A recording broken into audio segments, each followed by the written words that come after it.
नमस्कार मित्रों, SD exam पे आपका हार्दिक स्वागत है।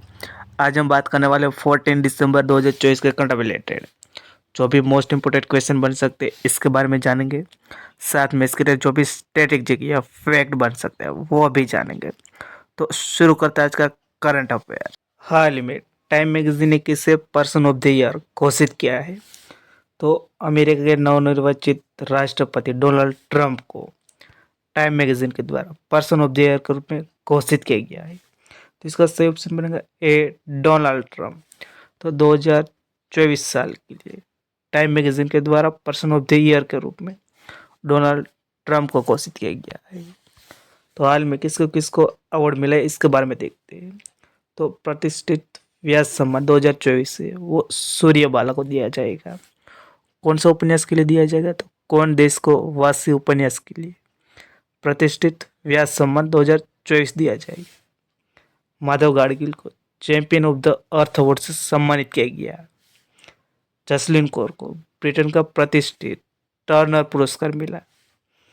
फिलिप नॉइस को सत्यजीत रे लाइफ टाइम अचीवमेंट पुरस्कार जो international film festival of India हुआ है वहाँ उसको सम्मानित किया गया है। प्रधानमंत्री मोदी को डोमिनिका का सर्वोच्च राष्ट्रीय पुरस्कार मिला। अनिल प्रधान को तीसरा रोहिणी नैयर पुरस्कार मिला।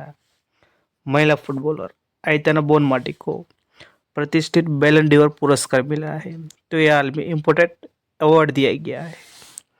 तो नेक्स्ट देखते हैं, हाल ही में भारत समुद्री विरासत सम्मेलन कहाँ आयोजित हुआ था? तो हमारे देश की राजधानी नई दिल्ली में भारत समुद्री विरासत सम्मेलन का आयोजन हुआ था। तो इसका सही ऑप्शन बनेगा डी, नई दिल्ली। तो अगला क्वेश्चन देखते हैं, हाल ही में अंतर्राष्ट्रीय तटस्थता दिवस कब मनाया गया है? तो 12 दिसंबर को हाल ही में अंतर्राष्ट्रीय तटस्थता दिवस मनाया गया है।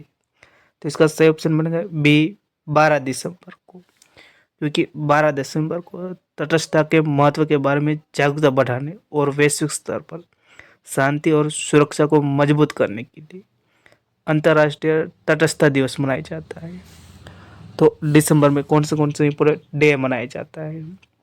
तो 1 दिसंबर को विश्व एड्स दिवस मनाया जाता है और नागालैंड का स्थापना दिवस मनाया जाता है जो 2024 में 62वां मनाया गया है। 2 दिसंबर को राष्ट्रीय प्रदूषण नियंत्रण दिवस मनाया जाता है। अंतर्राष्ट्रीय गुलामी उन्मूलन दिवस मनाया जाता है और विश्व कंप्यूटर साक्षरता दिवस मनाया जाता है। 3 दिसंबर को विकलांग व्यक्तियों का अंतर्राष्ट्रीय दिवस मनाया जाता है। 4 दिसंबर को भारतीय नौसेना दिवस मनाया जाता है। 5 दिसंबर को अंतर्राष्ट्रीय स्वयंसेवक दिवस मनाया जाता है और विश्व मृदा दिवस मनाया जाता है। 7 दिसंबर को सशस्त्र सेना झंडा दिवस मनाया जाता है। अंतर्राष्ट्रीय नागरिक विमानन दिवस मनाया जाता है। 8 दिसंबर को बोधि दिवस मनाया जाता है। 9 दिसंबर को अंतर्राष्ट्रीय भ्रष्टाचार विरोधी दिवस मनाया जाता है। 10 दिसंबर को अंतर्राष्ट्रीय मानवाधिकार दिवस मनाया जाता है और 11 दिसंबर को अंतर्राष्ट्रीय पर्वत दिवस और यूनिसेफ दिवस मनाया जाता है। ये यूनिसेफ का स्थापना दिवस है क्योंकि 11 दिसंबर को उसकी स्थापना हुई थी।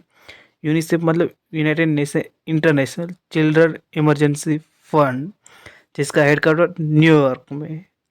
और 12 दिसंबर को अंतर्राष्ट्रीय तटस्थता दिवस मनाया जाता है। तो ये दिसंबर में इम्पोर्टेंट डे मनाया जाता है। तो नेक्स्ट देखते हैं, हाल में दलाई लामा की खुशी का रहस्य पुस्तक का विमोचन किसने किया है? तो ये डॉक्टर दिनेश सहारा ने दलाई लामा की खुशी का रहस्य पुस्तक का विमोचन किया गया है। तो इसका सही ऑप्शन बन गया ए, डॉक्टर दिनेश सहारा। और इसके ऑथर कौन है यानी इसके लेखक कौन है? तो वो भी डॉक्टर दिनेश सहारा है और इसने हाल में विमोचन किया है। तो ये फोटो में देख सकते हो आप, विमोचन किया है दलाई लामा की खुशी का रहस्य पुस्तक का। तो अगला क्वेश्चन देखते हैं, हाल में उबर ने कहा उबर मोटो वुमन सेवा शुरू की? तो सिलिकॉन वैली जिसको कहा जाता है ऐसा शहर बेंगलुरु में उबर मोटो वुमन सेवा वो शुरू की है। तो इसका सही ऑप्शन बनेगा डी, बेंगलुरु। तो ये उबर ने की है। तो उबर ने हाल में डल झील है जो श्रीनगर में स्थित है, वहाँ भारत की पहली जल परिवहन सेवा शुरू की जिसका नाम है उबर शिकारा। तो अगला क्वेश्चन देखते हैं। हाल ही में रक्षा मंत्रालय ने 12 सुखोई 30 MKI लड़ाकू विमान के लिए किसके साथ सौदा किया है? तो ये हिंदुस्तान एरोनॉटिक्स लिमिटेड के साथ रक्षा मंत्रालय ने 12 सुखोई 30 MKI लड़ाकू विमान के लिए सौदा किया है। तो इसका सही ऑप्शन बनेगा हिंदुस्तान एरोनॉटिक्स लिमिटेड। तो ए सुखोई 30 MKF लड़ाकू विमान जिसका निर्माण है वो हिंदुस्तान एरोनॉटिक्स लिमिटेड करने वाला है। तो हिंदुस्तान एरोनॉटिक्स लिमिटेड के बारे में देखते हैं। इसकी स्थापना हुई थी 22 दिसंबर 1940 में हुई थी। इसका मुख्यालय बेंगलुरु में स्थित है। तो CMD कौन इसके? DK सुनील है। तो अगला क्वेश्चन देखते हैं। हाल ही में एक रिपोर्ट के अनुसार टेस्ला भारत में अपना पहला शोरूम कहाँ खोलने वाला है? जो टेस्ला कार है, जो इलेक्ट्रिक कार है, उसके लिए इंडिया में इसका पहला शोरूम है और राजधानी नई दिल्ली में उसका पहला शोरूम खोलेगा। तो इसका सही ऑप्शन बनेगा ए नई दिल्ली में।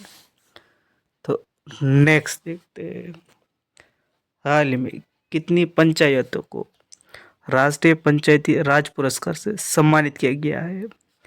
तो 45 पंचायतों को राष्ट्रीय पंचायती राज पुरस्कार से सम्मानित किया गया। तो इसका सही ऑप्शन बनेगा बी 45। तो नेक्स्ट देखते हैं। हाल ही में यूरोपियन संघ ने शेंगन क्षेत्र में कौन देश को शामिल हो गए? तो ए रोमानिया और बी बुल्गारिया है। ये दोनों देश है वो यूरोपियन संघ के शेंगन क्षेत्र में शामिल हो गए। तो इसका सही ऑप्शन बनेगा सी उपयुक्त दोनों। ये शेंगन क्षेत्र क्या होता है तो इसके बारे में पहले जानते हैं। ये जो आपको येलो कंट्री देखते हैं ये सभी शेंगन क्षेत्र में आते हैं। ये शेंगन क्षेत्र क्या है? तो ये शेंगन वीज़ा होता है। जैसे कि आप किसी भी देश में यूरोपियन कंट्री में ट्रैवल करना चाहते हो तो आप शेंगन वीज़ा लेके ये सभी येलो कंट्री में आप ट्रैवल कर सकते हो। ये जो शेंगन क्षेत्र है उसमें हाल में रोमानिया, ये आप मैप देख सकते हो, ये है रोमानिया और इसके नीचे बुल्गारिया, ये दोनों देश ये अब शेंगन क्षेत्र का हिस्सा बनेंगे। तो नेक्स्ट देखते हैं। हाल ही में मुंबई इंडियंस ने किसको अपना नया फील्डिंग कोच नियुक्त किया है? तो कार्ल हॉपकिंसन को मुंबई इंडियन ने अपना नया फील्डिंग कोच के रूप में नियुक्त किया है। तो इसका सही ऑप्शन बनेगा डी कार्ल हॉपकिंसन। तो ए कार्ल हॉपकिंसन जो मुंबई इंडियंस के फील्डिंग कोच बनेंगे। तो नेक्स्ट देखते हैं। हाल ही में कहाँ 22वां दिव्य कला मेला वो शुरू हुआ है? तो हमारे देश की राजधानी नई दिल्ली में 22वां दिव्य कला मेला वो शुरू हुआ है। जिसका सही ऑप्शन बनेगा बी नई दिल्ली। तो अगला क्वेश्चन देखते हैं।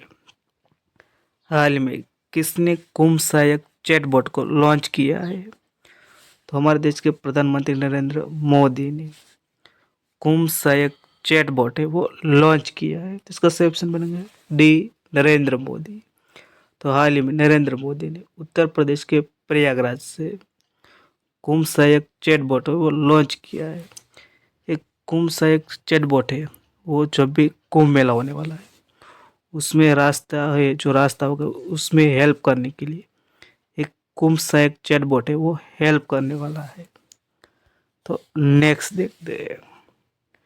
हाल ही में किस भारतीय को विश्व एथलेटिक विरासत संग्रह में शामिल किया गया है?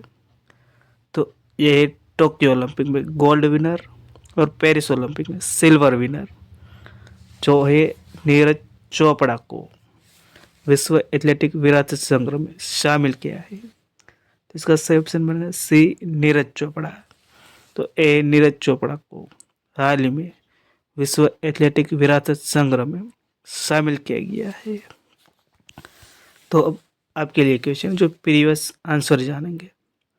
हाल ही में मरियम वेबस्टर ने 2024 वर्ड ऑफ द ईयर के रूप में किसे घोषित किया गया है? तो पोलराइजेशन वर्ड को मरियम वेबस्टर ने 2024 वर्ड ऑफ द ईयर के रूप में घोषित किया गया है। तो इसका सही ऑप्शन बनेगा बी, पोलराइजेशन। अब आपके लिए क्वेश्चन है जिसका आंसर आपको कमेंट बॉक्स में देना है। हाल में सबसे कम उम्र के विश्व शतरंज चैंपियनशिप है वो कौन बने हैं? वो ये हाल में विनर बने, इसका आयोजन सिंगापुर में हुआ था। और किसको हराया था? तो चीन के डिंग लीरेन को हरा के ये सबसे कम उम्र के विश्व शतरंज चैंपियनशिप बन गए हैं। और वे 18वें बन गए हैं ओवर वर्ल्ड में जो विश्व शतरंज चैंपियनशिप जीता है। तो इसका आंसर आपको कमेंट बॉक्स में देना है। तो वीडियो आपको अच्छा लगा तो लाइक कर देना, शेयर कर देना, चैनल पर सब्सक्राइब कर देना। वीडियो देखने के लिए थैंक यू सो मच।